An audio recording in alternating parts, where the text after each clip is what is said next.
Kas notiktu ar pasauli, ja pilnīgi visi būtu tieši tādi paši kā tu esi šobrīd? Tieši ar tādām pašām domām, tādām pašām vēlmēm, tādām pašām iekšējām sajūtām, tādām pašām attiecībām ar sievietēm. Padomā savas iekšējās sajūtas, kāds tu šobrīd pats esi. Tu esi laimīgs, tu esi piepildīts, vai tev dzīvē visi notikumi ir patīkami, vai pilnīgi viss, kas dzīvē notiek ar tevi, tev sagādā baudu, sagādā prieku, sagādā laimi? Vai tu esi pats iekšēji laimīgs? Padomā, ja visi cilvēki būtu tieši tādi paši kā tu, pasaule būtu laimīga?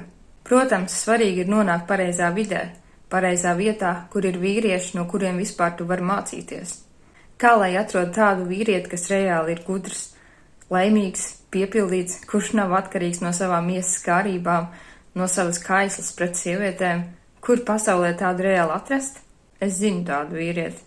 Un es varu palīdzēt tev tādu satikt. Taču vispirms tev jāatbrīvojas no savām lielajām traucējošām emocijām un sajūtām, kas tev vispār liedz būt vispār sadarbībā ar vīriešiem. Vēlies konkurēt, vēlies būt pārāks, dominēt, iegūt varu, iegūt daudz naudas, kur tev tas viss aizvedīs un kur vispār pasauli tālāk nonāks, ja pilnīgi visi cilvēki būs tādi paši, kā tu esi šobrīd.